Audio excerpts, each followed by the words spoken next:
अच्छा, सितंबर के अटेम्प्ट है ना, फर्क आ जाएगा इस पेपर में थोड़ा सा। जून तक सेम है, सितंबर में चेंज हो जाएगा।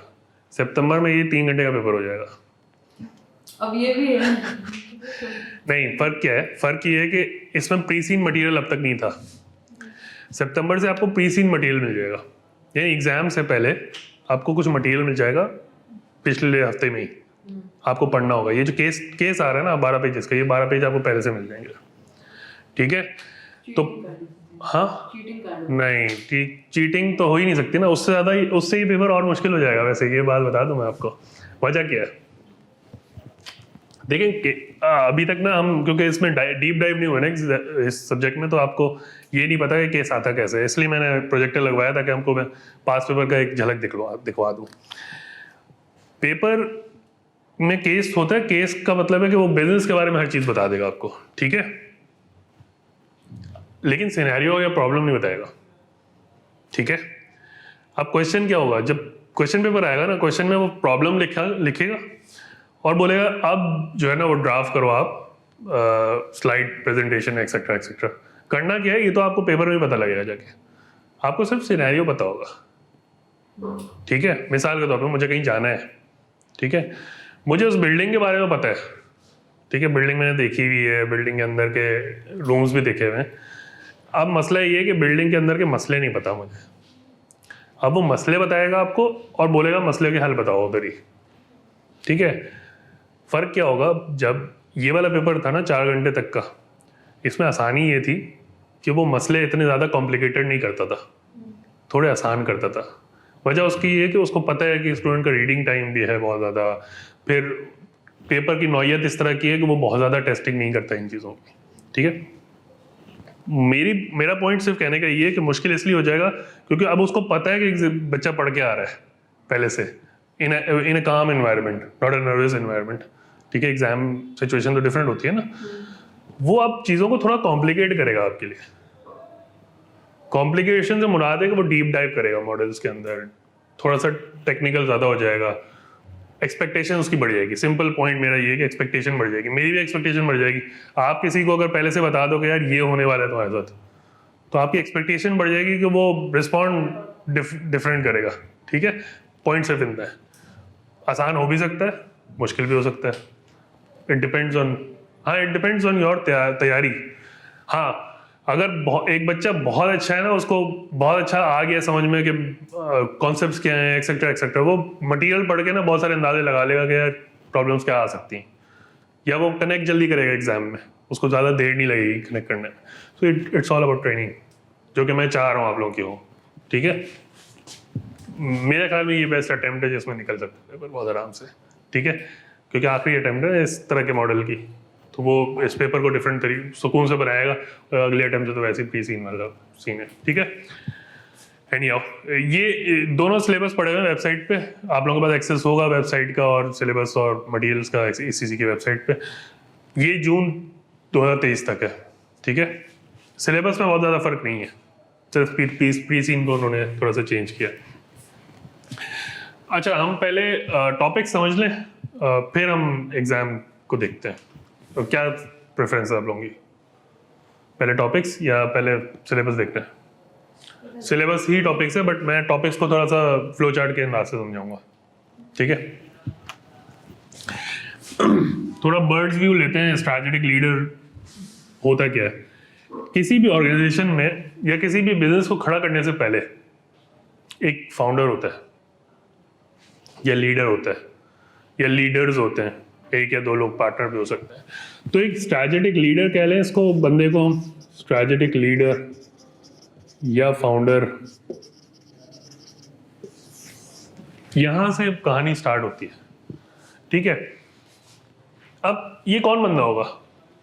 बोलते जाए जिसने जो इनिशिएट करता है, इनिशिएट की कर रहा होगा, इसका विजन होगा। ठीक है? नंबर 1 इसका विजन होगा। कमल कायनात मुझे बहुत तेजी चाहिए जवाब में। ठीक है? गलत हो सही हो कोई मसला नहीं। हमारे यहाँ ना करीम में एक कॉन्सेप्ट, एक वैल्यू है, iterate and fail. Iterate and fail का मतलब ये है कि आप अप्लाई करो, कुछ भी चीज़ करो, काम करो, फेल होते हो कोई कुछ नहीं कहेगा, हमारी ऑर्गेनाइजेशन कुछ नहीं कहता ठीक है।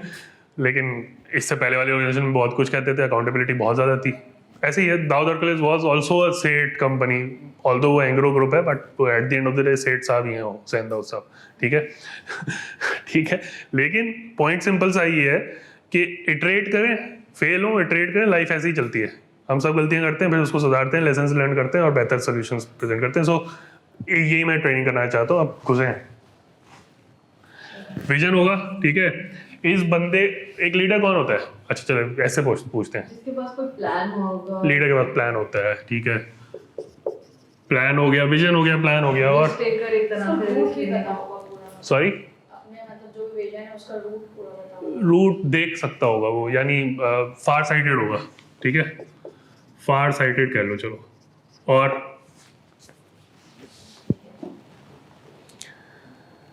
लीडर दिखता कैसा है? हम बहुत सारे लीडर्स को जानते हैं ना दुनिया में, चाहे वो पॉलिटिकल हो, चाहे वो बिजनेस लीडर हो। लीडर होता है, मतलब हर फील्ड में लीडर हो सकता है, ठीक है। तो घर में भी लीडर होता है। मिसाल के तौर पे हम, क्योंकि एक पेट्रियार्की सोसाइटी में रहते हैं, तो हमारे यहाँ वालिद साहब लीडर होते हैं अक्सर औकात, वालदा भी हो सकती हैं, ठीक है। तो घर में भी एक लीडर होता है, या किसी भी एक ग्रुप ऑफ पीपल में लीडर होता है। एग्जाम्पल दे रहा हूँ, ठीक है। तो लीडर की क्वालिटी क्या होती है, वो क्या चीज़ उसको लीडर बनाती है? Strict routine. नहीं, for example you would follow someone, why would you follow someone? Inspire करता है बोलते जाए इंस्पायर या इंस्पिरेशन, मोटिवेट करता। क्यों करता है? इंस्पिरेशन किस चीज़ से होती है उसकी? मिसाल के तौर पे आपको एक शख्स लीडर लगता है, उसको फॉलो करने का दिल करता है, अचीवमेंट दिखा रहा होता और फेलियर्स अगर हो तो उसका वो, ठीक है, प्रॉब्लम सॉल्वर होता है ना वो, प्रॉब्लम सॉल्वर होता है, या इंटेलिजेंट होता है, हायर इंटेलिजेंस होती है उसकी अक्सर औकात। ज़रूरी नहीं है वैसे, बुक्स यही कहती हैं कि हायर इंटेलिजेंस वाले भी लीडर होते हैं, ठीक है। So there would be some traits that he should possess, ठीक है। ट्रेट्स होंगी ना, कुछ ट्रेट्स होंगी जिसकी वजह से वो एक लीडर कहलाता है, ठीक है। तो हम ट्रेड थ्योरी भी पढ़ेंगे लीडरशिप में, कि लीडर दुनिया के मुताबिक क्या होता है, दुनिया क्या समझती है। एग्जैक्टली, बहुत सारे ट्रेड्स हैं, बहुत सारी अजम्पशंस हैं। ज़रूरी नहीं है कि वो लीडर हो, लेकिन अज्यूम्ड है। एक जीनियस बच्चा है, वो जीनियस रहा सारी जिंदगी, उसने बहुत कुछ किया, लेकिन वो लीडर नहीं बन पाया, ठीक है। ज़रूरी नहीं है, एग्जैक्टली। तो लीडर इंटेलिजेंट होता है, ज़रूरी नहीं है। महात्मा गांधी के बारे में मशहूर है कि he was not very intelligent, but he was very good at collaborating with people, understanding problems of people and providing solutions actually, and he provided a solution. negotiation बहुत अच्छी थी, सब्र से, काम से एब्जॉर्व करते थे वो चीज़ें। महात्मा गांधी को कैसे लेके जाना है, लोगों कैसे लेके जाना है, लीडर में क्वालिटी ये भी तो होती है कि वो किस तरह लोगों को लेके चले। एग्जैक्टली, कोलैबोरेटिव क्वालिटीज़ होती हैं, अंडरस्टैंडिंग पीपल की क्वालिटी होती है। अगर आपको ये लगेगा ना कि यार ये टीचर मेरे प्रॉब्लम समझ रहा है, तो आप मुझे फॉलो करेंगी, ठीक है। अगर आपको लगेगा नहीं यार ये तो बस आता है, लेक्चर देता है और चला जाता है, ठीक है, तो आप नहीं समझेंगी। गेटिंग, ठीक है। ट्रेड्स हो गए एक लीडर के, ठीक है। उसके अलावा लीडर के पास क्या होता है? लीडर के पास एक प्लान हो गया, इंस्पायर करता है, वो इंस्पिरेशन होता है, प्रॉब्लम सॉल्वर होता है, हायर इंटेलिजेंस होती है, विजन होता है, ब्ला ब्ला ब्ला, ऐसा बंदा लीडर है, ठीक है। या आइडियाज होते हैं उसके पास, विजन में आ गया आइडियाज, ठीक है। वो एक आइडिया लेके चला, अब उसको क्या करना चाहिए उस आइडिया को इम्प्लीमेंट करने के लिए? सॉरी, लोग चाहिए, जाहिर है। वो अपने साथ लोगों को मिलाएगा, हो सकता है को फाउंडर्स मिलाए, हो सकता है एक टीम हायर करे वो, ठीक है। तो अब आ गए लीडर के बाद स्टेक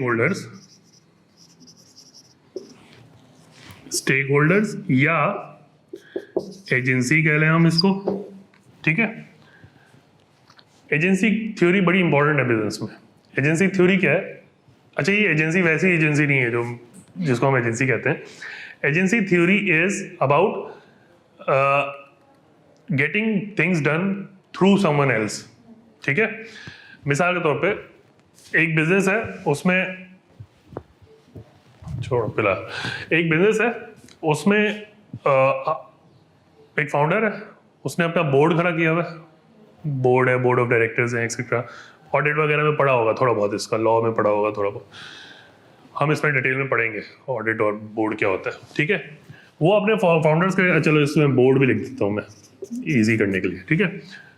बोर्ड होगा, बोर्ड के साथ वो एक सीईओ हायर करेगा, या तो खुद सीईओ बन जाएगा या सीईओ हायर करेगा वो, ठीक है। सीईओ उसका एजेंट है उस बिजनेस में, this is agency theory. CEO हो गया और एम्प्लॉयज हो गए, वो एजेंट्स हैं उसके, और वो एजेंसी के थ्रू काम इम्प्लीमेंट करवा रहा होगा, ठीक है।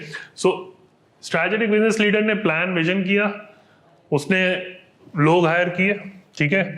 यहाँ पे एजेंसी आ गई, बोर्ड ऑफ डायरेक्टर्स आ गया। बोर्ड में क्या होता है, बोर्ड में नॉन एग्जीक्यूटिव डायरेक्टर्स भी होंगे और एग्जीक्यूटिव डायरेक्टर्स भी होंगे। नॉन एग्जीक्यूटिव और एग्जीक्यूटिव क्या होता है ये हम डिटेल में आगे भी समझेंगे, मैं सिर्फ ओवरव्यू दे रहा हूँ आप लोगों को।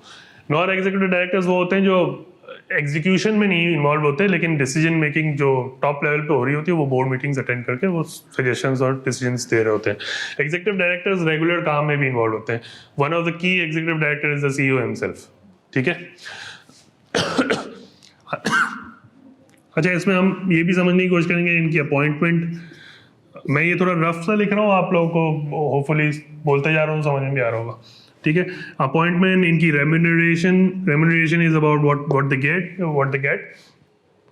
जनरली नॉन एग्जीक्यूटिव डायरेक्टर्स की कोई रेम्यूनरेशन नहीं होती except for attending the meeting, ठीक है। फिर रेम्यूनरेशन हो गई, अपॉइंटमेंट हो गई, टर्मिनेशन हो गई, ये भी थोड़ी सी चीजें हम समझने की कोशिश करेंगे, ठीक है। अब एक फाउंडर ने एक छोटी सी टीम हायर कर ली, अब टीम तो हायर कर ली, अब क्या करना है उसको, अब इस टीम को मैनेज करना है, ठीक है। मैनेज करने के लिए उसको एक गवर्नेंस स्ट्रक्चर चाहिए, ठीक है। गवर्नेंस स्ट्रक्चर क्या होता है, गवर्नमेंट होती है ना, गवर्नमेंट कैसे चलती है, बोल दे यार, कोई मसला थोड़ी है, रूल्स एंड रेगुलेशन, बट उसमें कैसे कौन अप्लाई करता है वो रूल्स एंड रेगुलेशंस, कैसे एप्लीकेशन होती है उसकी, लोग होते हैं ना, लोग होते हैं एग्जैक्टली।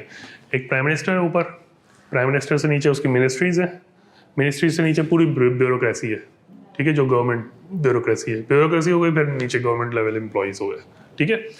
अब ये पूरी गवर्नमेंट कहाँ से निकला है word, governance of the society है, ठीक है। सोसाइटी को कैसे गवर्न करना है, चलाना कैसे है, ठीक है। अच्छी सोसाइटीज में अच्छी गवर्नेंस होती है, बुरी सोसाइटीज में हमारे जैसी गवर्नेंस होती है, ठीक है। नॉट सेइंग कि हम बहुत बुरे हैं, बट जिस तरह से हमारी कारकर्दगी रही है वो अच्छी नहीं रही है, ठीक है। सो मैं कोई जजमेंटल कमेंट्स नहीं करता, बट पॉइंट सिर्फ ये है कि this is all what is happening, right. So governance is something जिसकी ऑर्गेनाइजेशन को भी जरूरत है, ठीक है। अपने रूट से ना हटे ऑर्गेनाइजेशन, जो काम जिसको दिया गया है वो करे, तो ये सारी चीज़ें गवर्नेंस में आती हैं। एक अच्छा गवर्नेंस स्ट्रक्चर अच्छे रिजल्ट्स प्रोड्यूस करता है, ठीक है। सिंपल कॉन्सेप्ट, सिंपल है। तो वहाँ से लें, गवर्नमेंट से लें, उसको अप्लाई करें कंपनी पे, गवर्नेंस वही है, ठीक है। बोर्ड कैसे काम करेगा, सीईओ कैसे काम करेगा, उसके नीचे कौन से लोग होंगे, ऑर्गेनोग्राम कैसे बनेगा ऑर्गेनाइजेशन का, that is all part of governance. ये अलग टॉपिक हो गया हमारा, ठीक है। So number 1 strategic business leader, number 2 governance, governance के अंदर ही ये सारी चीजें आ जाएंगी, ठीक है, ये बोर्ड, स्टेक होल्डर वगैरह वगैरह, ठीक है। नाउ अब क्या करना है लीडर को, बंदे हायर हो गए, बंदे का गवर्नेंस स्ट्रक्चर खड़ा हो गया, अब क्या करना है, काम शुरू करना है, एग्जैक्टली। अब काम शुरू करना है, आइडिया तो आ गया है, आइडिया को इंप्लीमेंट कैसे करना है, एग्जीक्यूट कैसे करना है, दैट रिक्वायर्स अ स्ट्रैटेजी, ठीक है। That requires a strategy, how to go about and execute the ideas. यहां पे आ गई स्ट्रैटेजी। अब स्ट्रैटेजी इंप्लीमेंट करते हुए या कोई भी आइडिया इंप्लीमेंट करते हुए सबसे इंपॉर्टेंट फैक्टर क्या है कि हम ये देखें कि वो आइडिया इंप्लीमेंटेबल है भी या नहीं है। ये तो इसको बहुत पहले हाँ, स्मार्ट गोल्स मतलब स्मार्ट गोल्स वो एक पार्ट ऑफ परफॉर्मेंस मैट्रिक्स है, परफॉर्मेंस मेजरमेंट आगे आएगा, ठीक है। अभी तो हम स्ट्रैटेजाइज कर रहे हैं, ठीक है। कंपनी का जो आइडिया उसने बनाया, मिसाल के तौर पे चलो हम करीम या उबर की एग्जांपल ले लेते हैं, ठीक है। उबर के फाउंडर को ख्याल आया कि यार टैक्सीज चल रही हैं, ऐसा क्यों नहीं हो सकता कि मैं टैक्सी को बुलाने के लिए घर से ना निकलूं और मैं घर बुला लूं, कन्वीनियंस क्रिएट करूं, ठीक है, और रिलायबिलिटी क्रिएट करूं। रिलायबिलिटी क्यों क्रिएट करूं? बिकॉज ज़रूरी नहीं है कि मैं सड़क पे जाऊं तो मुझे फ़ौरन टैक्सी मिल जाए, ठीक है। टैक्सी मिलने के लिए मैं खड़ा रहूँगा वहीं पे बाहर, सर्दी का मौसम होगा तो सर्दी में परेशान हो जाऊँगा, ठीक है। सो उसने ये चीज़ें सोची, फिर उसने सोचा यार प्राइसिंग भी कुछ डिटरमाइन होनी चाहिए, फेयर प्राइसिंग होनी चाहिए। कोई कुछ मांग रहा है टैक्सी वाला, कोई कुछ मांग रहा है। एग्जैक्टली, उसने एक अच्छी मार्केट रिसर्च की, ठीक है। आइडिया जब भी आता है ना उसके ऊपर पहले वैलिडेशन की जाती है। आइडिया के बाद वैलिडेशन है, idea validation. Once idea is validated by the market then the product is made. फिर प्रोडक्ट के बाद स्ट्रैटेजी होती है, गो टू मार्केट स्ट्रैटेजी होती है। गो टू मार्केट स्ट्रैटेजी से पता लगता है आपको कि आपका प्रोडक्ट मार्केट फिट है या नहीं है।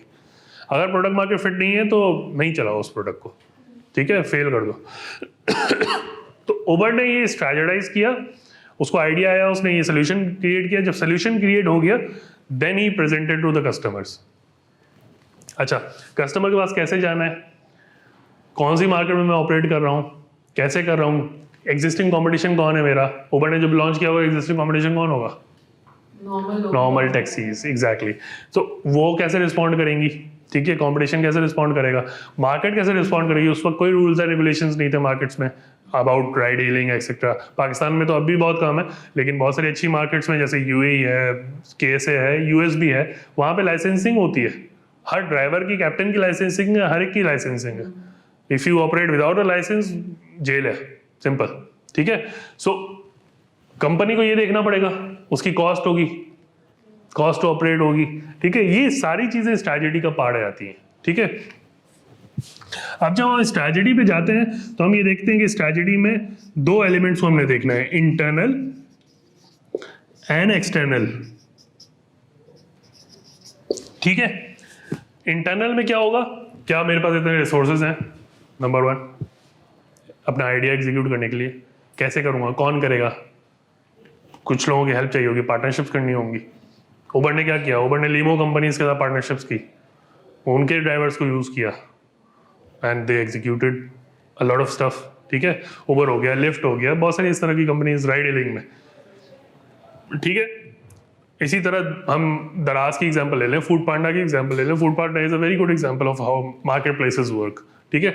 फूड पांडा क्या कर रहा है, सिर्फ एक प्लेटफॉर्म बनाया ना, ठीक है, एक प्लेटफॉर्म बनाया, वहां पे आपके मार्केट प्लेस के सारे स्टेक होल्डर्स आ गए, ठीक है। हाँ, उन्होंने कॉन्ट्रैक्ट्स किए, फर्स्ट मूवर एडवांटेज था उनके पास, वो आए मार्केट में, उन्होंने सारे रेस्टोरेंट्स को अपने साथ मिला लिया और ऑटोमेटिकली डिमांड क्रिएट की। तो आप और मेरे जैसे लोग जब भी घर पे होते हैं फूड पांडा सुकून से मंगवा लेते हैं। पहले तो हमें गाड़ी निकालनी पड़ती थी कहीं जाने के लिए, अब हम मंगा लेते हैं, ठीक है।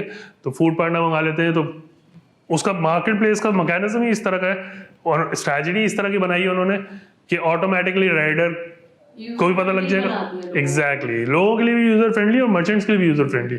हालांकि they charge higher to the merchants 20-25%, 30% commission, 40% commission even, but merchants क्यों काम करना चाहते हैं उनके साथ? Because they have the demand, they are running the, exactly, they are running the demand actually. और कोई कॉम्पिटिटर भी नहीं है उनका मार्केट में, अच्छा कॉम्पिटिटर भी नहीं है, ठीक है। सो इंटरनल में क्या, रिसोर्स मोबिलाइजेशन, इसमें सारे मॉडल्स हम पढ़ेंगे, मैं सिर्फ आपको ओवरव्यू दे रहा हूँ कि हम चलेंगे कैसे, ठीक है। रिसोर्स मोबिलाइजेशन, ठीक है, देन कम्स, हेलो, अस्सलाम वालेकुम, क्या नाम है आपका? Javeria, welcome to the class. हम थोड़ा सा आगे निकल गए बट मैं कोशिश करूंगा आपको एक रिकैप देने की एंड में, ठीक है। ठीक है, इंटरनल में रिसोर्स मोबिलाइजेशन कैसे होगी, फंडिंग कैसे होगी, कॉस्टिंग कैसे होगी, ठीक है। फिर पीपल मैनेजमेंट कैसे होगी, ऑपरेशंस कैसे होंगे, पूरी value chain, entire value chain of the organisation वो कैसे काम करेगी, ठीक है। ऑर्डर आया कस्टमर को ऑर्डर के साथ क्या होगा, फिर क्या होगा, फ्लो बनता रहा। अल्टीमेटली ऑर्डर के साथ फिर पेमेंट तक का सफ़र, ऑर्डर टू पे जिसको कहते हैं, एक साइकिल है, वो एक पार्ट है ऑपरेशन का, ठीक है। उसके अलावा भी बहुत कुछ है, ठीक है। सो इंटरनली हम बहुत सारे मॉडल्स को देख रहे होंगे कि ये सारी चीज़ें कैसे काम करेंगी। ये मैंने सिर्फ एग्जांपल्स लिखी हैं, इसके अलावा बहुत कुछ है। When we will deep dive in the course, ठीक है। एक्सटर्नल में क्या है? एक्सटर्नल में इन्वायरमेंट है, एक्सटर्नल इन्वायरमेंट है, पॉलिटिकल, इन्वायरमेंटल, सोशल, टेक्नोलॉजिकल, फिर लीगल, ठीक है। तो इस मॉडल को हम कहते हैं पेसल, यस पेस्टल, ठीक है। पेस्टल मॉडल हम समझने की कोशिश करेंगे कैसे काम करता है। स्ट्रैटेजी में एक्सटर्नल में कस्टमर अट्रैक्शन नहीं आएगा, जिस तरह कस्टमर को अट्रैक्ट किया जाए? आएगा, बिल्कुल आएगा, बिल्कुल आएगा। मार्केट एनालिसिस होगा ना, मार्केट रिसर्च, ठीक है। मार्केट रिसर्च होगा, फिर आपका कंपटीशन होगा। कंपटीशन में अच्छा एक नेशनल मॉडल होगा, यानी नेशनल इन्वायरमेंट, जिस भी नेशन में आप काम कर रहे हैं उसमें पोर्टर्स डायमंड काम करता है, ठीक है। वहाँ एक मॉडल है पोर्टर्स डायमंड का, वो आपको बताएगा कि कैसे एक इंडस्ट्री को या एक नेशन को एनालाइज करना है। मिसाल के तौर पे मैं एक मॉडल है वो पाकिस्तान में लॉन्च करना चाहता हूँ, लेकिन मैंने जब पोर्टर्स मॉडल लगाया या दूसरे मॉडल्स लगाए तो मुझे दादा हो गया Pakistan is bit risky market to launch right now, let's launch in UAE, ठीक है। जब मैंने यूएई में लॉन्च किया तो ऑटोमेटिकली वो चीज़ जल्दी काम कर गई, क्योंकि वहाँ स्मूथ था, ईज ऑफ बिजनेस बहुत था, यहाँ पे ईज ऑफ डूइंग बिजनेस बहुत कम है, ठीक है। सो इन्वायरमेंट देखना है आपको एक्सटर्नल। देन पोर्टर्स डायमंड हो गया, फिर कंपटीशन में पोर्टर्स 5 फोर्सेस का मॉडल आ गया, ठीक है। हमने देखा 5 फोर्सेस का मॉडल, कॉम्पिटिटर कौन है, उसकी सब्स्टिट्यूशन प्रोडक्ट कौन सी है, कस्टमर के पास कितना चांस है कि मैं उसको अगर प्राइस बढ़ा दूंगा तो वो दूसरे कॉम्पिटिटर के पास चला जाएगा, स्विचिंग कॉस्ट जिसको कहते हैं, ठीक है। स्विचिंग कॉस्ट क्या है उसकी, तो ये सारी चीज़ें इसमें देखेंगे हम। Competitor analysis, supplier, for example मेरे पास एक बहुत अच्छा सप्लायर है, अगर मैं सप्लायर को सही से डील नहीं करता तो सप्लायर मुझे छोड़ के चला जाएगा दूसरे कॉम्पिटिटर के पास, ठीक है।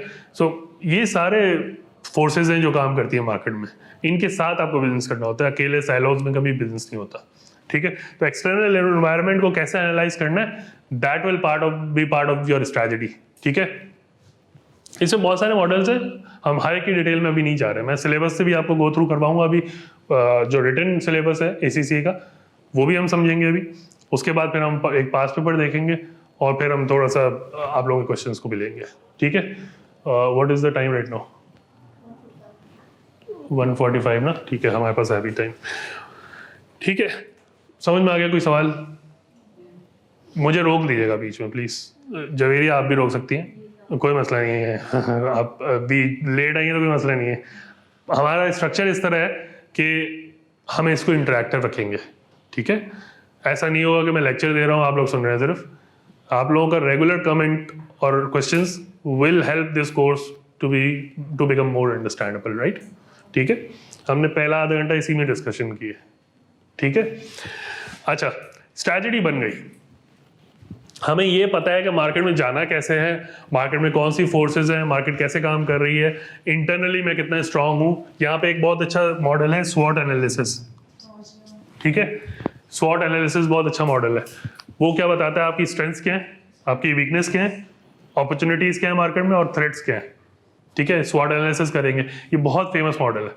जो मैंने आप लोगों को केस दिया है नेटफ्लिक्स का, उसमें भी स्वॉट एनालिसिस हुआ है, ये पढ़ना है, ठीक है।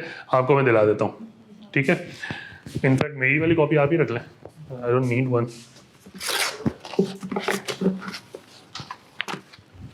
ये देखिए,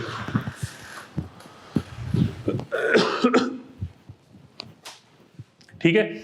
सो एक एक्सटर्नल एनवायरनमेंट को कैसे असेस करना है, इंटरनल एनवायरनमेंट को कैसे असेस करना है, ये हमारी स्ट्रैटेजी का पार्ट हो जाएगी। इसको कहते हैं हम, अच्छा इसके बाद हम करेंगे स्ट्रैटेजिक चॉइस। ये हो गया स्ट्रैटेजिक एनालिसिस का पार्ट, ठीक है। स्ट्रैटेजिक एनालिसिस हमें बताएगा कि कंडीशन क्या है, हालात क्या है, ठीक है। हालात पता लग गए, अब स्ट्रैटेजिक चॉइस करनी है, यानी चूज करना है विच स्ट्रैटेजी टू गो विद, ठीक है। नाउ स्ट्रैटेजिक चॉइस का एक चैप्टर होगा, ठीक है।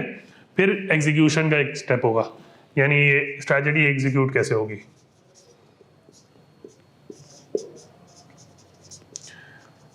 मेरी राइटिंग समझ में ना आया तो मुझसे पूछ लीजिएगा प्लीज़, ठीक है।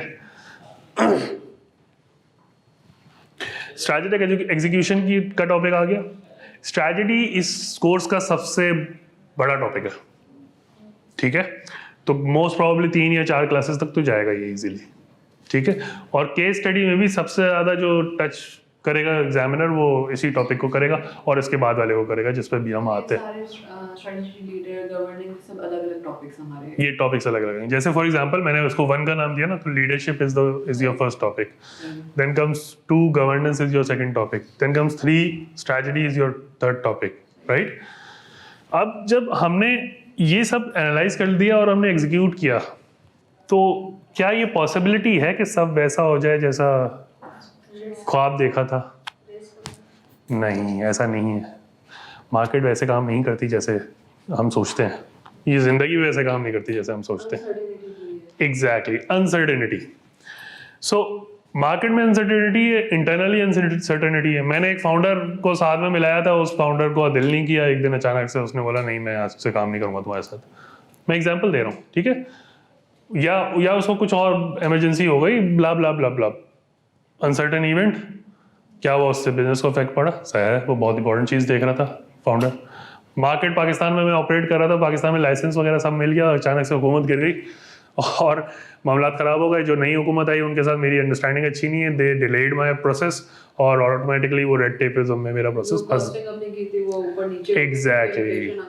Nice. प्रॉफिट हो रहा था वो अब आपको लॉस में आ रहा है। एग्जैक्टली ऐसे ही है। मैंने एक प्रोजेक्ट लगाना था, वो भी डिले हो गया, ठीक है। मैंने यहाँ सिंध गवर्नमेंट से पुल बनाने का ठेका लिया था, सिंध गवर्नमेंट ही चली गई एग्जाम्पल, ठीक है। तो मेरा कॉस्ट बढ़ जाएगी ना ऑटोमेटिकली, जितना मैं डिले करूंगा चीज़ों में कॉस्ट बढ़ जाएगी। तो ये सारी अनसर्टेनिटीज, जी सॉरी बोलिए। मैं वही कह रही थी कि जैसे कुछ प्रोडक्ट आप लॉन्च कर रहे हो जो कि आप ये मतलब जो चीप प्रोडक्ट्स होते हैं जो कि इजीली अवेलेबल होते हैं, और अब वो बेसिकली सप्लाई महंगा हो गया, इन्फ्लेशन आ गई, वो आपको महंगा ही पड़ रहा है। एग्जैक्टली आपने आगे आपकी यूनिक प्रोपोजिशन यही है, I sell on no low price, ठीक है, लेकिन आपको पीछे भी महंगा आ रहा है तो वो सामान। नॉर्मली वही हो गया जो मार्केट में अवेलेबल है। ऐसे ही है।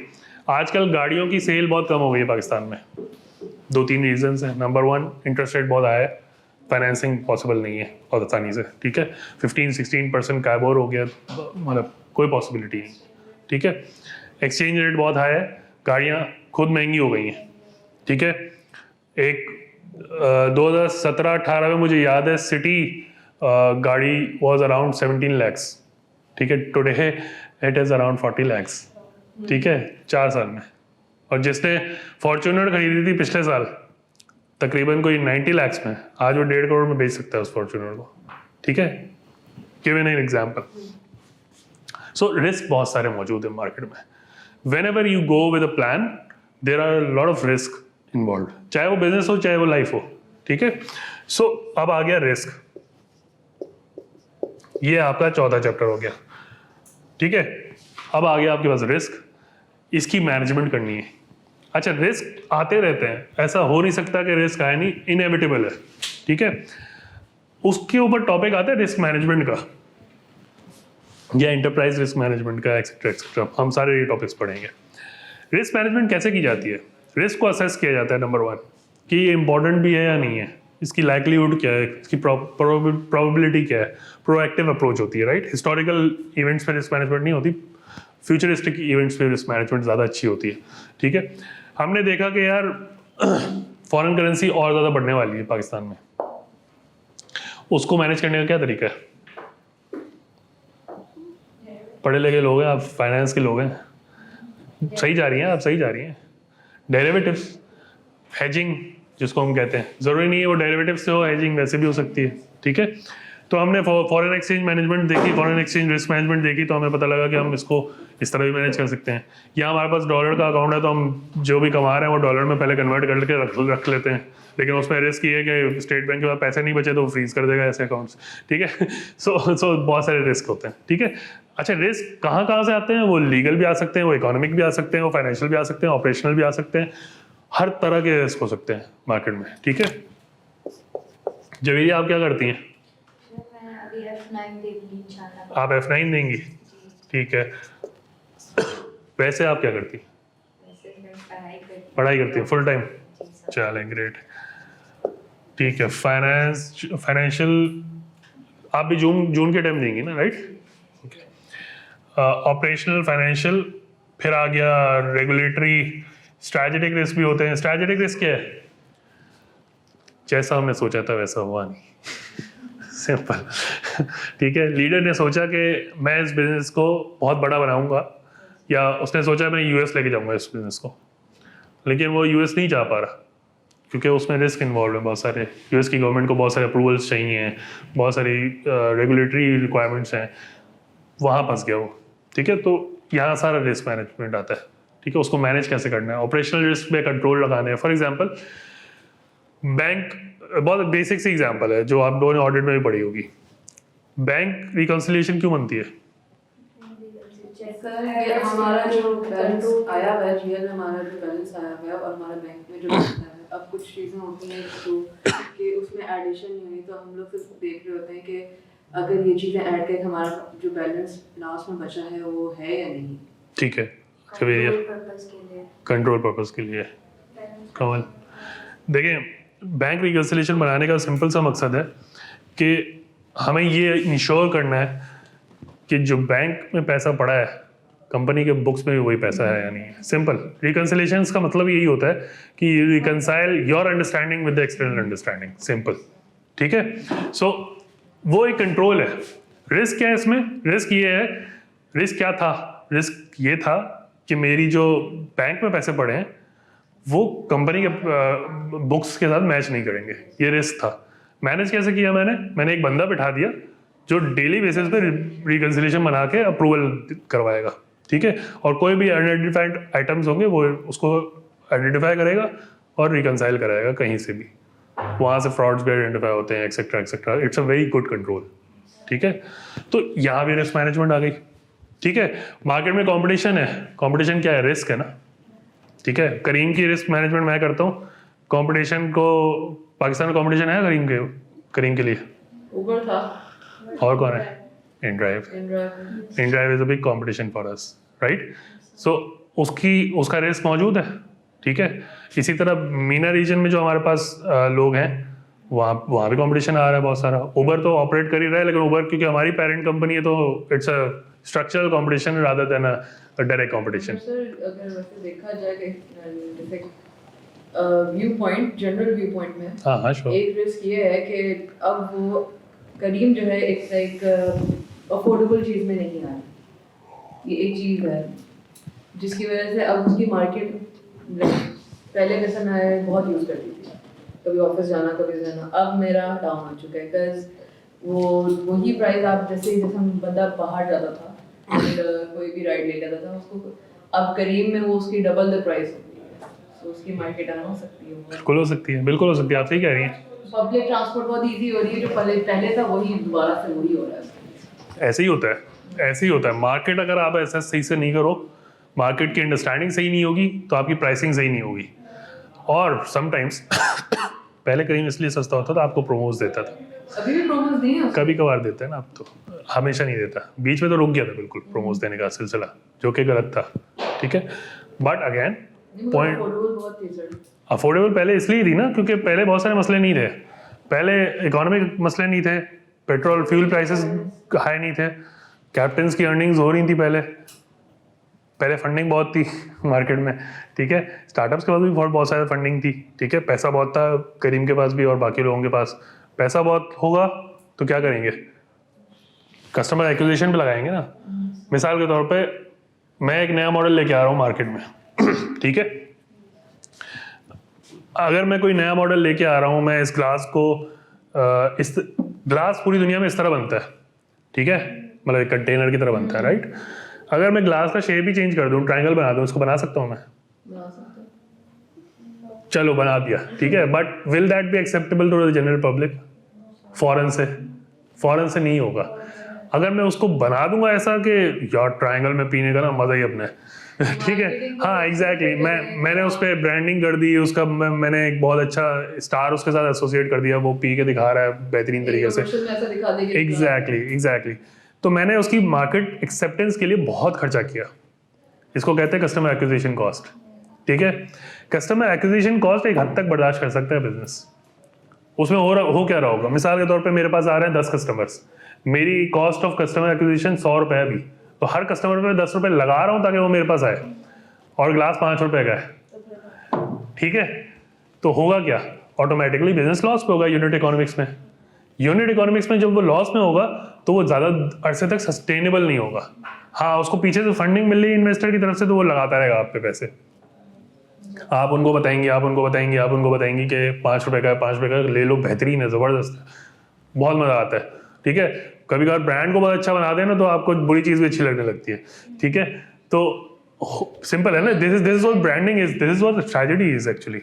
कस्टमर के माइंड के साथ आज टेस्ला ने क्या माइंड के साथ खेला हुआ है, टेस्ला है भाई, जिसके बाद टेस्ला होगी वो आपको एक बना दिया कि वो सिर्फ लिमिटेड लोगों की बात होती है जो hi fi. Exactly, point simple सा है। पाकिस्तान में जैसे हम करीमन InDriver या उबर की एग्जांपल ले रहे थे, InDriver सक्सेसफुल क्यों हुआ, वो प्राइसिंग भी लो कर रहा था और वो मार्केट को समझा कि बार्गेनिंग की इसने। एग्जैक्टली, वो बार्गेनिंग मॉडल तो बिल्कुल ही इनोवेटिव है, ठीक है ना, बट उसने प्राइसिंग को भी लो इसलिए रखा ताकि कस्टमर, क्योंकि पाकिस्तान जैसा ये इमर्जिंग मार्केट का कस्टमर बहुत ज़्यादा खर्चा नहीं करना चाहता, मार्केट को कैप्चर करना चाह रहा था। एग्जैक्टली, वो अब मार्केट को कैप्चर उसने कर लिया, उसके बाद उसने कमीशन भी लगा दिया, उसके बाद अब वो प्राइसिंग भी बढ़ा रहा है। ऑटोमेटिकली यही तरीका होता है, हर बिजनेस का यही तरीका कर दिया जो आप बंदा फिजिकली बाहर जाके करता है वो घर बैठे हुए फोन पे कर ले। एग्जैक्टली, पॉइंट सिंपल से। सो कहने का मतलब ये सारी एग्जांपल्स डिस्कस करने, इससे ज़्यादा एग्जांपल्स हम इस कोर्स में डिस्कस करेंगे, just to help you guys understand कि बिजनेस को समझना कैसे, ठीक है। हम बहुत सारे रीडिंग मटेरियल इसलिए पढ़ेंगे क्योंकि उसमें छोटे जो है ना बिजनेस मॉडल पढ़ा हुआ होगा, और आपको समझ में आएगा कि बिजनेस मॉडल्स एग्जीक्यूट कैसे करते हैं और रिजल्ट्स कैसे अचीव होते हैं, ठीक है। So coming back to the topic, risk मौजूद है, उसकी रिस्क मैनेजमेंट करनी है, ठीक है। अच्छा, इसी का ऑफशूट है जो कि अगला लेक्चर होगा, which is called internal controls, ठीक है। इंटरनल कंट्रोल्स और परफॉर्मेंस मैनेजमेंट भी हम इधर ही डाल देते हैं, ठीक है। ये हमारा अगला टॉपिक होगा, यानी जो ऑपरेशनल रिस्क होंगे या जो बाकिया रिस्क भी होंगे उनको कैसे कंट्रोल किया जाएगा, ये इंटरनल कंट्रोल्स इंप्लीमेंट करने से भी हो जाएगा, ठीक है। कुछ पूछनी चाहिए, ठीक है, समझ में आ गया यहाँ तक, इंटरनल कंट्रोल्स हो गया। ये बहुत मेजर टॉपिक है रिस्क और स्ट्रैटेजी, इस पे तो हमने बहुत ज़्यादा फोकस करना है, ठीक है। बाकी टॉपिक्स पे भी फोकस करेंगे, लेकिन ये टॉपिक्स पूरी दुनिया में बिजनेसेस के लिए बहुत इंपॉर्टेंट होते हैं, ठीक है। अब अगला टॉपिक क्या है, टेक्नोलॉजी एंड डेटा एनालिटिक्स, ठीक है। ये नंबर 6 पे पढ़ लेंगे हम, ठीक है। टेक्नोलॉजी कहाँ कहाँ इंप्लीमेंट हो रही है, कैसे कैसे इंप्लीमेंट हो रही है और उसका मकसद क्या है, ठीक है।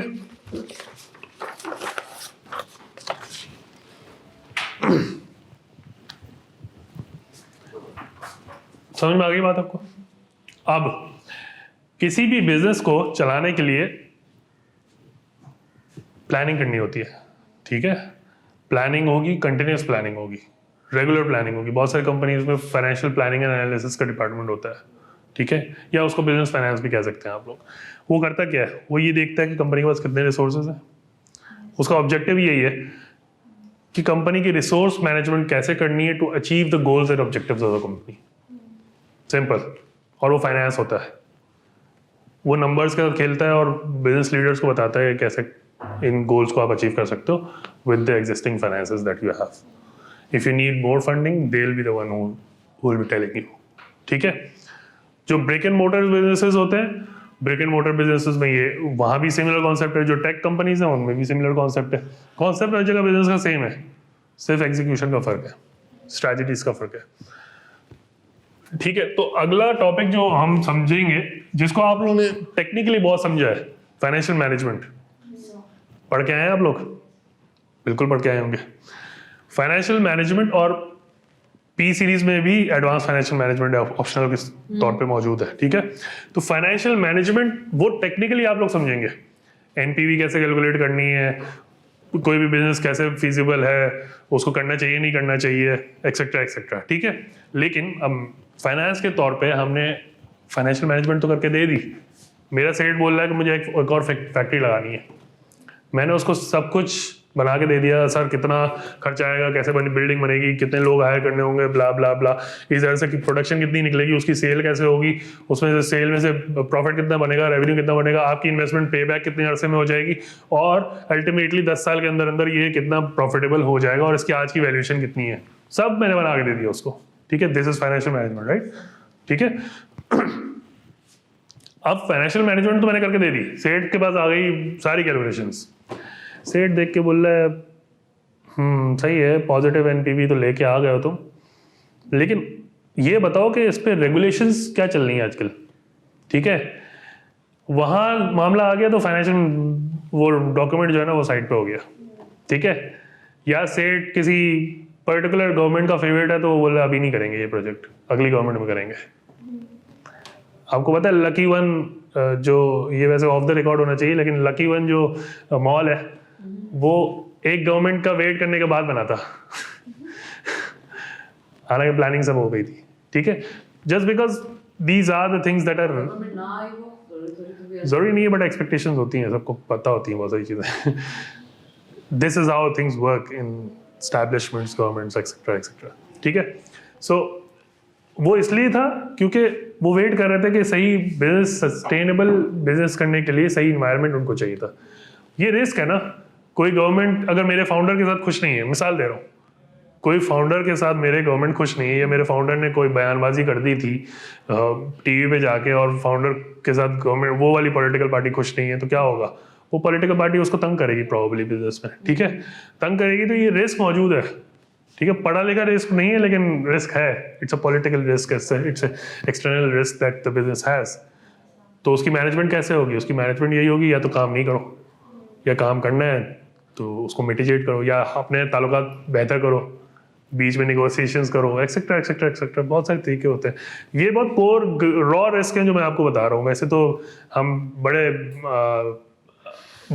उस पढ़े लिखे रिस्क की बात करेंगे लेकिन ये बहुत रॉ रिस्क है हमारी जैसी सोसाइटीज में। तो रिस्क मैनेजमेंट में रिस्क एक्सेप्ट होता है, या रिस्क मिटिगेट होता है, या रिस्क अवॉइड होता है, या रिस्क ट्रांसफर होता है। ये 4 टेक्निक्स हैं रिस्क मैनेजमेंट की, ठीक है। इसको हम डिटेल में पढ़ेंगे, ठीक है। तो फाइनेंशियल प्लानिंग एंड एनालिसिस, यहाँ पे हम ये सोचेंगे कि लीडर कैसे डिसाइड करता है, हम कैलकुलेशंस नहीं करेंगे। This subject is not about calculations, ठीक है। कैलकुलेशंस मोस्ट प्रोबेबली आपको सारी मिल जाएंगी एग्जाम में, ठीक है। पेपर भी अभी हम देखते हैं कैसे आता है, ठीक है। सारी ये आपको मिल जाएंगी।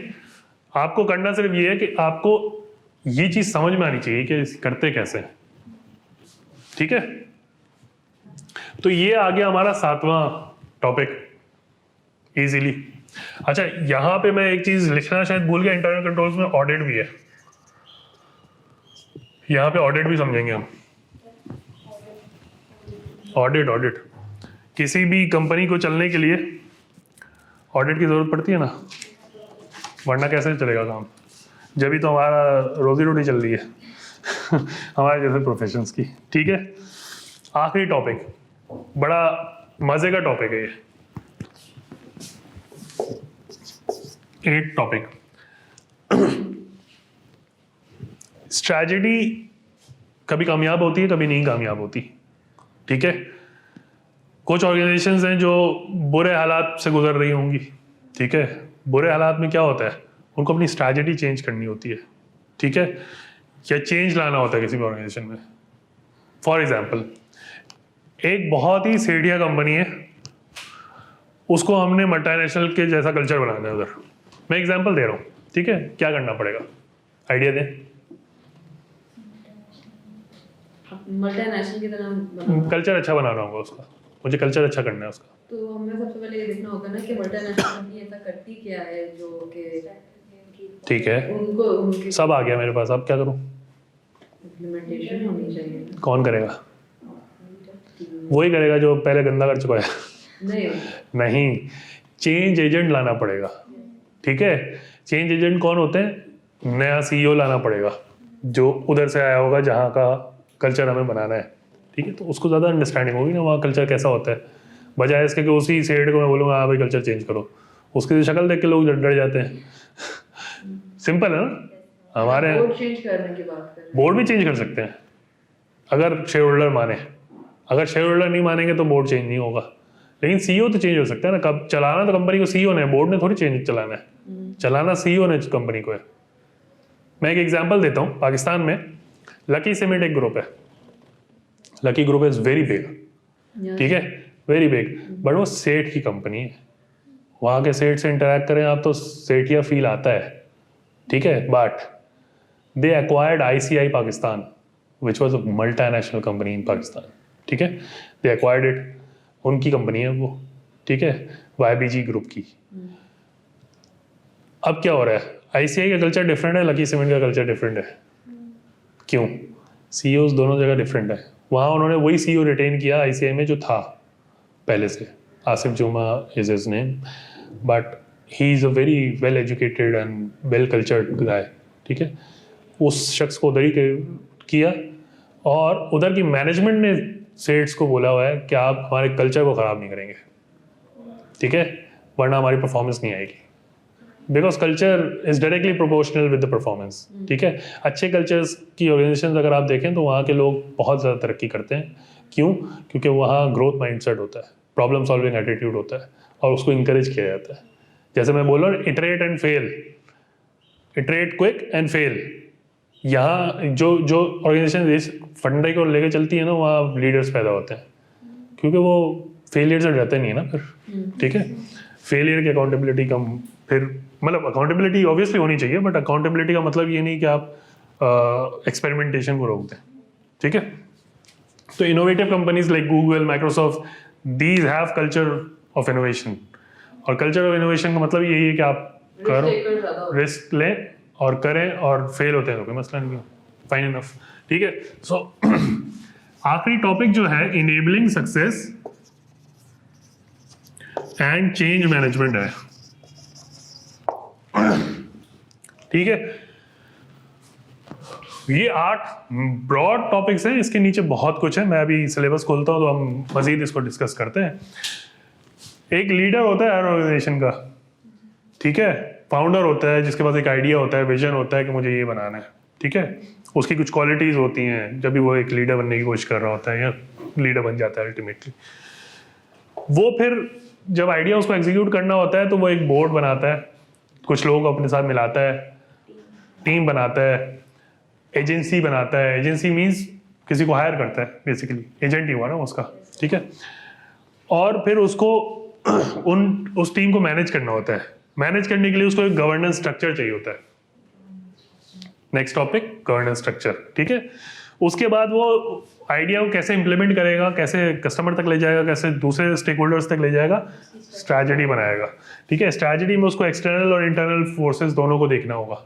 इंटरनली वो कितना ताकतवर है, एक्सटर्नली वो कितना मैनेज कर सकता है, ठीक है।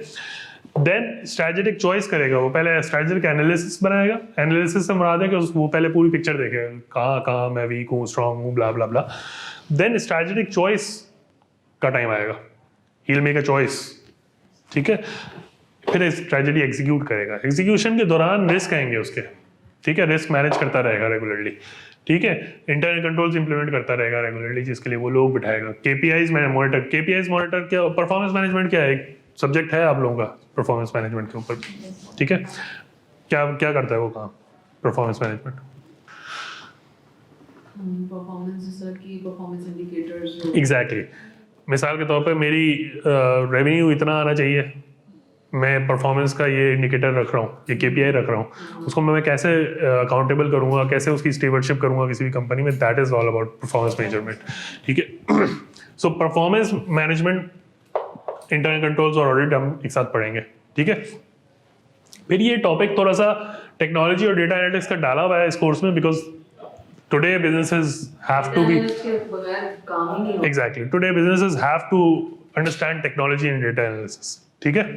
तो ये टॉपिक हम समझेंगे डिटेल में थोड़ा सा। आई फील एचसीसी में सबसे बड़ा लैकिंग डेटा एनालिस्ट का है, क्योंकि यहाँ पर बहुत ज़्यादा टेक्नोलॉजी और एनालिस्ट बहुत चल रहा है।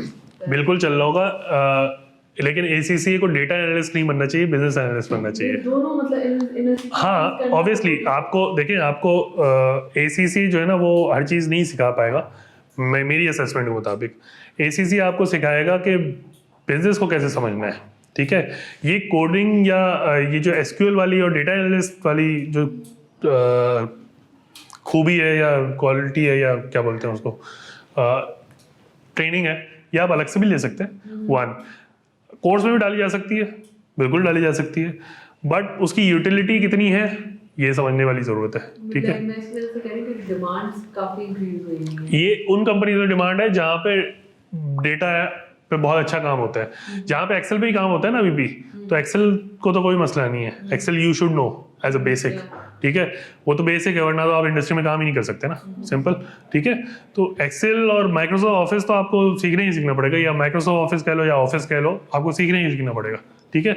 वो अगर आपको आता है तो फिर एक्सेल को एडवांस और अपनी लर्निंग को इनहेंस करें। आई वुड सजेस्ट कि if you want to go into deeper data analytics, go for good courses. There are lot of courses online. SQL पे हैं, ऑफिस की डिटेल पिवटिंग और VBA पे भी हैं। ऑफिस में VBA भी लगता है, मैक्रोस लगते हैं, 10 चीज़ें लगती हैं, तो you can learn a lot of stuff. Tableau सीख सकते हैं आप। ACCA आपको सब कुछ नहीं सिखा सकता। अगर वो सब कुछ डाल देगा ना इस कोर्स में, तो ये एक फ्रूट चार्ट बन जाएगी, ठीक है। फ्रूट चार्ट नहीं बनाना है, इसलिए ये कोर्स बहुत स्ट्रक्चर्ड है। और ACCA CA से ज़्यादा अच्छा पसंद किया जाता है।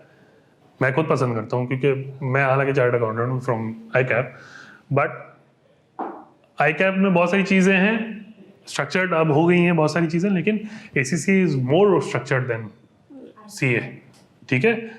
स्ट्रक्चर्ड क्यों है? क्योंकि they have picked and choose those thing which are relevant. बच्चे को पढ़ाओ, स्किल सेट बनाओ और निकालो, ठीक है। मेंबर बनेगा, ऑन जॉब जाएगा, खुद ही सीखेगा। हमारी जैसी ऑर्गेनाइजेशंस में या जो ऑर्गेनाइजेशंस दुनिया भर में ऑपरेट करती हैं एज MNCs और as leaders in developing new talent, वहाँ पे जो 80% ऑफ आवर लर्निंग है ना, that is on job learning. Trainings वगैरह नहीं होती बहुत ज़्यादा हमारे जैसे ऑर्गेनाइजेशंस में, फालतू की आया हुआ ट्रेनर और 10 किस्म की हैंड आउट बांट रहे हैं, नहीं, ज़रूरत नहीं है, ठीक है। On job trainings. मेरा बॉस अगर मेरे डिलीवरेबल पे 10 किस्म के रिव्यूज सही देगा ना, तो मुझे खुद ही सीखने को मिल जाएगा, सिंपल। तो जितना ज़्यादा मेरा कोलैबोरेशन और टीम प्लेइंग बहुत अच्छा होगा, उतना क्विक मैं सीख जाऊंगा, ठीक है। मैं वही कर रहा हूँ आप लोगों के साथ, जो ये वीकली असाइनमेंट्स और ग्रुप डिस्कशन वाला सीन है ना, मैं आप लोगों के साथ वही करूँगा। हम बैठ के मिल के बातें करेंगे अबाउट बिजनेसेस एंड सॉल्यूशंस।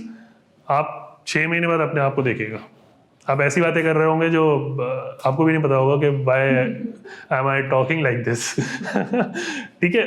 यानी आप एक बेटर प्रोफेशनल की तरह बात कर रहे होंगे। हर चीज़ में आप कमेंट नहीं करेंगे जब तक आप उसको अंडरस्टैंड नहीं करेंगे। एक प्रोफेशनल आदमी में यही फ़र्क होता है, वो हर चीज़ पे कमेंट नहीं करता, वो हर चीज़ को जज नहीं करने की कोशिश करता। उसको पता है कि मुझे बहुत कम पता है, ठीक है। तो जब कम पता है तो फिर उसको स्ट्रक्चर करना है, पहले सवालात पूछने हैं। मैं आपको बताऊंगा कि सवालात कैसे पूछने हैं केस में, अपने आप से या किसी से भी।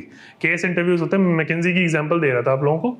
मैकेंजी में जब मैंने इंटरव्यूज दिए थे तो उधर कोई 4 से 5 केस इंटरव्यूज होते हैं। पहला उनका एक गेम होता है, सिमुलेशन गेम होता है। सिमुलेशन गेम पास किया आपने, फिर आपका केस इंटरव्यू होता है, पहले एसोसिएट के साथ, दूसरे के साथ, तीसरे के साथ, चौथे के साथ, 5वें के साथ, ठीक है। अब बीच में आप कहीं भी लुढ़क सकते हैं, मैं तीसरे के बाद लुढ़क गया था, ठीक है। तो पॉइंट सिंपल सही है, वो पहले 1-2 साल पहले दिए थे, ऑब्वियसली नहीं हुआ। बताने का सिर्फ मकसद ये है कि उसकी एक प्रैक्टिस होती है। मैंने बहुत कम प्रैक्टिस की थी। क्यों? मैंने बहुत कम केसेस सॉल्व किए थे उस वक्त, हालांकि मेरे पास इतनी मोटी बुक थी केसेस की, ठीक है। मसला सिर्फ ये था कि जब आपके साथ सामने वाला आपको केस प्रेजेंट कर रहा होता है ना, आपने राइट क्वेश्चन पूछना है to extract the right information from them, and then you can come up to the solution. और सोल्यूशन भी आपके सवालों से निकलता है, आपके जवाबात से नहीं निकलता। गेटिंग? सो ये मैंने ट्रेन करना है आप लोगों को कि आपके सामने जब केस आएगा ना, तो आपने केस में जो चीज़ अंडरलाइन करनी है ना, वो आपके सवालात होंगे उस केस से, और फिर उसी केस में जवाब भी मिल जाएगा आपको। और जब जवाब मिलेगा तो automatically you will be able to deliver very easy answers, ये पीस ऑफ केक हो जाएगा ये पेपर हमारे लिए, फिर कोई मसला नहीं है। और लिखना कैसे वो अगर आ गया तो फिर तो 20 मार्क्स तो लिखने के ही है ना। 80 मार्क्स टेक्निकल मार्क्स हैं, 20 marks are for professional skills, right? पता है आपको, सिलेबस देखा आपने? आपने गाइड किया था सेशन में। अच्छा आप सेशन में थी, चलो आधा काम तो हो गया मेरा। ठीक है, तो पॉइंट सिंपल है, professional skills are about communication, commercial acumen, analysis, scepticism, evaluation. ठीक है, ये चीज़ें अगर आपकी ट्रेन हो गई ना तो automatically you will get it done very easily. इतना पढ़ने की भी ज़रूरत नहीं पड़ेगी, एग्जाम में जाके आपने गहरा सांस लेना है और डन। ठीक है, it won't be very difficult. अच्छा जवेरी से मैं एक चीज़ ऐड कर लूँ, एक स्ट्रक्चर है जो हमने डिसाइड किया है। If you guys disagree I won't take that structure, ठीक है, but I would recommend that we go with that structure.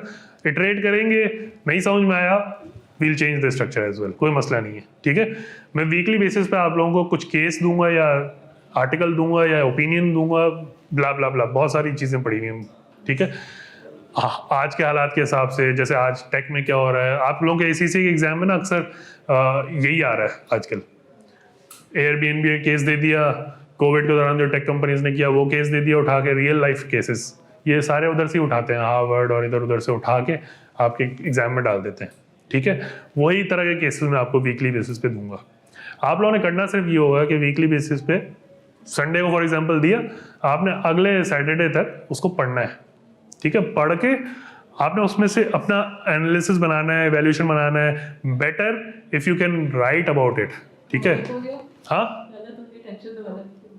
मैं कह रहा हूँ ना आप गलत करें, इसलिए तो दे रहा हूँ, वही कह रहा हूँ मैं। आप लोग लिख के आए अपनी तौर पे, मार्किंग तो उसकी नहीं कर रहा ना मैं, और मेरे सामने गलत होने से ज़्यादा बेहतर है ना, एग्जाम में गलत होना ज़्यादा बुरा है। मैं तो आपका ट्रेनर हूँ ना यार, तो मैं जब आपका ट्रेनर हूँ तो इसका मतलब है कि मैं चाहता हूँ कि आपका भला से भला हो। ठीक है, मुझे तो अच्छा लगेगा ना कि आप लोग सुकून से जाएं और पेपर के बाद मुझे बोलें कि अतीक निकल गया, टेंशन नहीं है। ठीक है, रिगार्डलेस ऑफ द रिजल्ट कब आता है, मैं तो कह रही हूँ निकल गया है।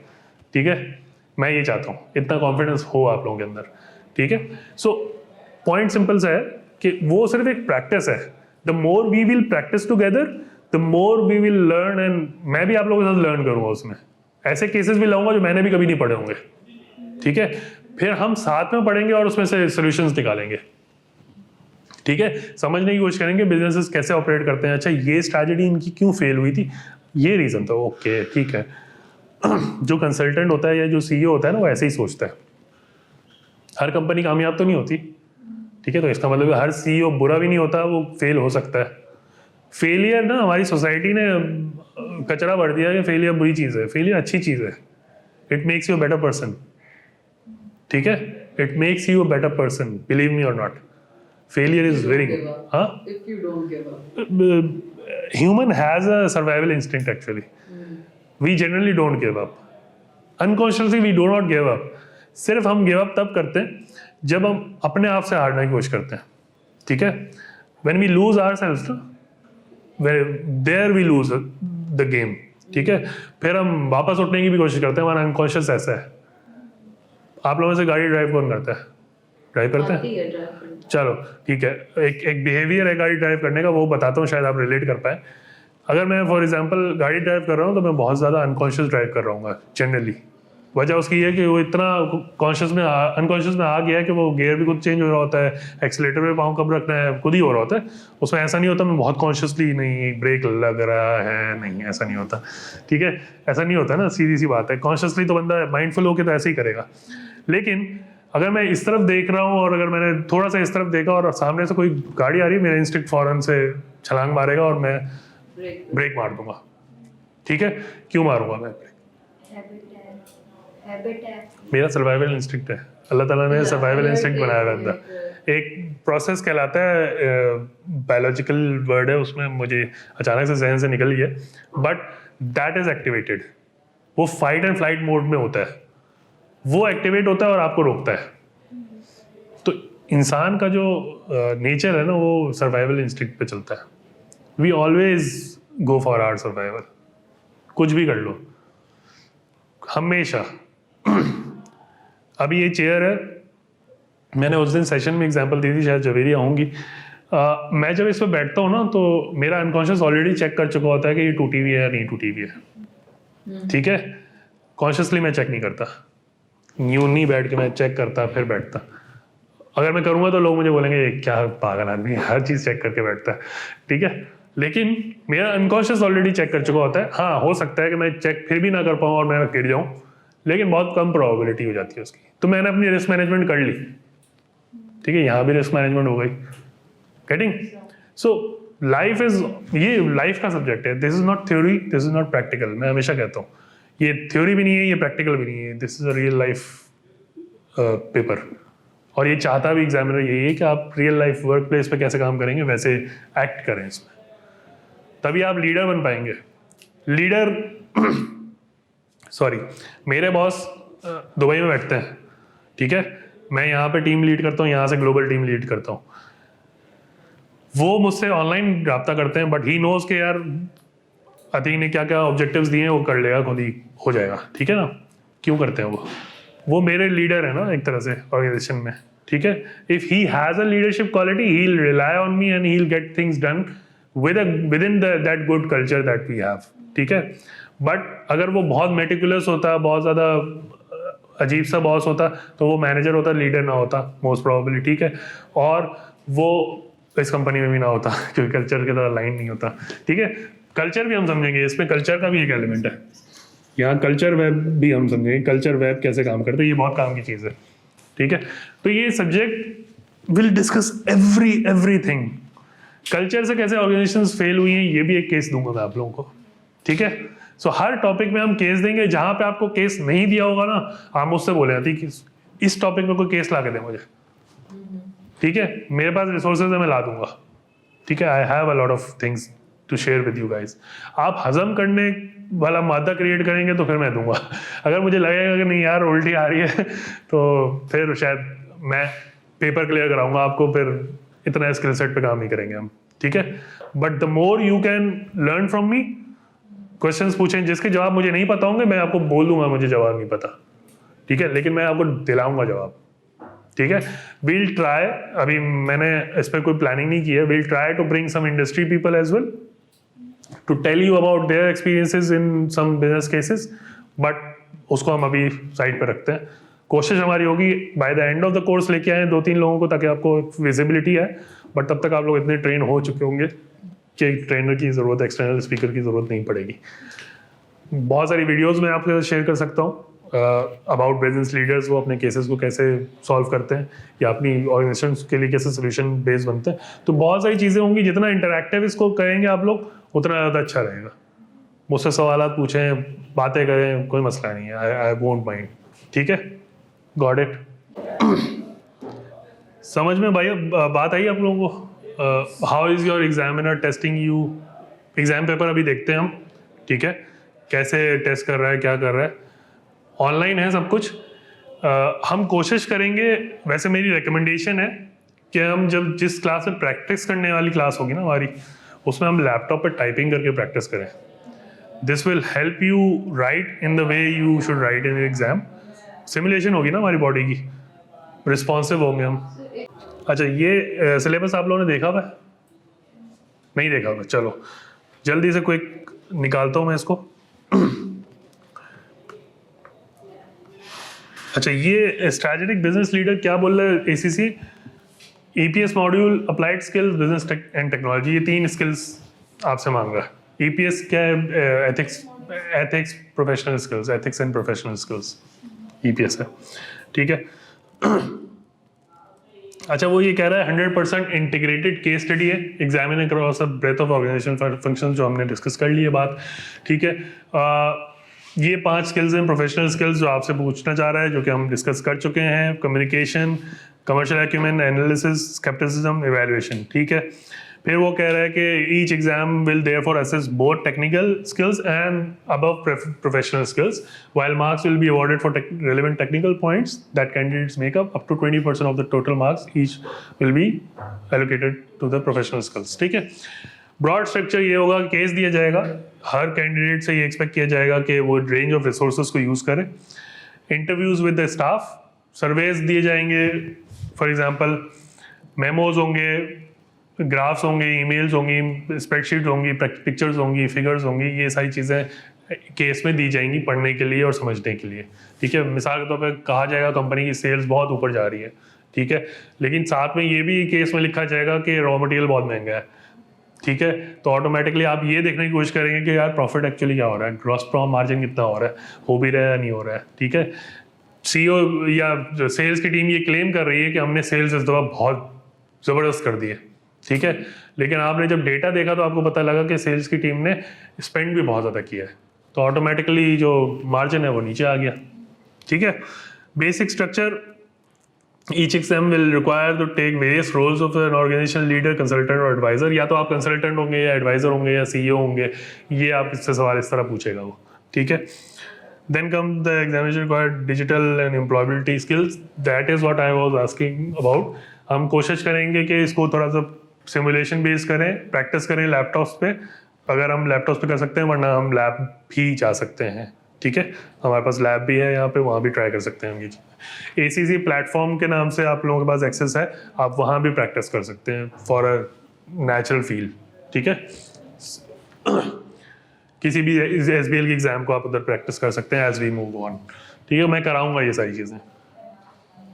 अच्छा, 4 आवर्स पे ड्यूरेशन है, which includes reading, planning, reflection time. इसको आप सिलेबस को डिटेल में पढ़ लीजिएगा, मैं सिर्फ आपको ओवरव्यू दे रहा हूँ, मैं दे चुका हूँ बहुत सारी चीज़ें का ओवरव्यू ऑलरेडी, ठीक है। क्योंकि हमें थोड़ी जल्दी है तो इसलिए मैं निकाल रहा हूँ, कल भी हम डिस्कस कर सकते हैं इसको, कोई मसला नहीं। अच्छा, ये सारा वही है जो हमने बात की है। फिर मेन कैपेबिलिटीज़, अच्छा ये आ गई आपकी, चार्ट आ गया, leadership, governance, strategy, risk, technology, operational control and audit, financial planning, decision making, innovation, performance, excellence and change management, professional skills और employability and technology skills. Employability और टेक्नोलॉजी स्किल्स क्या है? आपको स्प्रेडशीट आनी चाहिए, ऑफिस आना चाहिए, सिंपल रिपोर्ट लिखना आना चाहिए, these are employability skills that they are testing, ठीक है।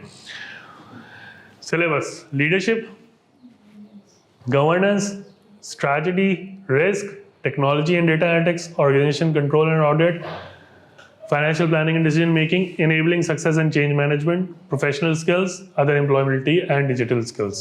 Simple, ये सारी चीज़ें डिस्कस कर चुके हैं हम। Agreed? हाँ भाई, कब तक है? 2:30? सर्दी को खत्म करें। अच्छा बस ठीक है, ये डिटेल है। आई वुड रिकमेंड कि एक दफ़ा देख लें इसको, पास्ट पेपर हम कल देख लें, if you guys allow me, ठीक है। चलो ठीक है, बेहतरीन हो गया। आज की क्लास हम इधर ही समाप्त करते हैं।